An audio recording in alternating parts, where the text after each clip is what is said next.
Hello again, everyone. Happy New Year and Happy Christmas. I hope you had a good one. This is just a quick video after some questions on the Ubiquitree. Just to give a quick rundown on what it is, because some people have queried how I got green on Unify APs and some other little questions. And just to run through that with you, just a quick one. I would be very appreciative for anyone who is watching this if you would hit the subscribe button, wherever it is, somewhere down there. I'm so close to 500 subscribers. It'd be great to get over the number for the soon as into the new year. That'd be fantastic. But until then, let's all run down with this thing. Yeah. So, this is the Ubiquitree, and it's just made up of 6 end-of-life APs. That's why they're green. These are the old UAP LRs, pre-AC. These are only 2.4 gigahertz units, but they still have a use for doing silly things like this. No, we've still got these actually out on site. We haven't had a chance to go and swap them out yet, but they're still doing their job. Some of these access points are over 10 years old, and they're doing a fantastic job still. Just goes to show that the whole Unify, they always end of life stuff. These access points are what are considered ancient. They still work. They've only just gone end of life, and their firmware was up to date until that point. So yes, these are just UAP LRs. They have green LEDs instead of obviously what more people are sort of more commonly seen, which is the white and blue. But these are green and orange. And if I unplug, I think it's that one. There he is. You'll see that when you reboot these ones, instead of white and blue, you get orange. So that's all these are. They're just old access points.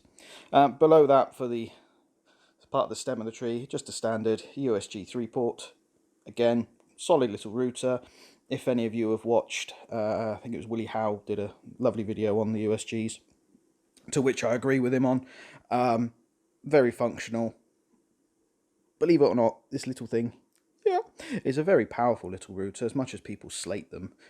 You use them right and they work fine. Good old CloudKey Gen 1, got a few of them lying around, so this little network here is all controlled by that little CloudKey for the time being, just because it was easy. And finally, we have the ToughSwitch 8 XP, which Ubiquitree since then rebranded this to the Edge Switch.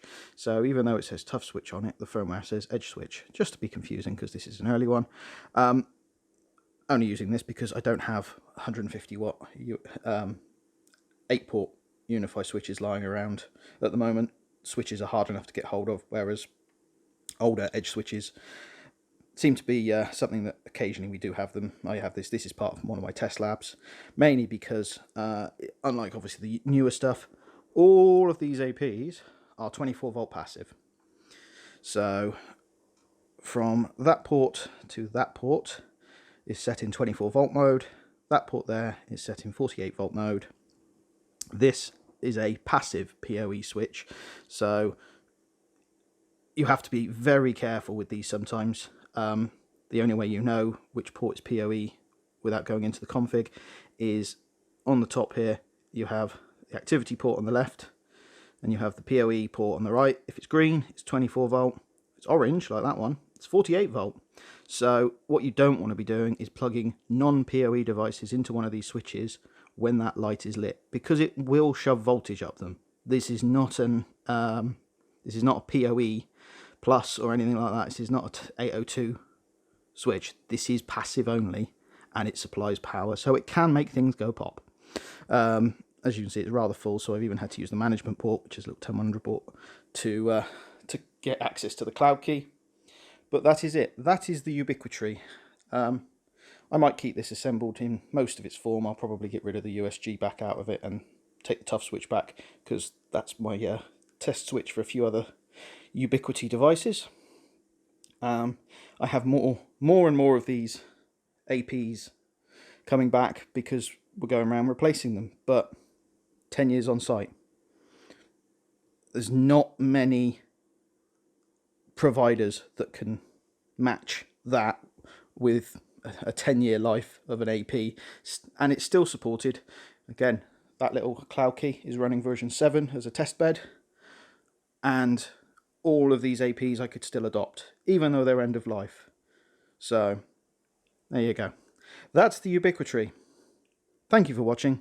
Like, share, subscribe, and I will catch you soon with some more new videos, possibly Ubiquiti based, hopefully more based around a few servery things and stuff like that.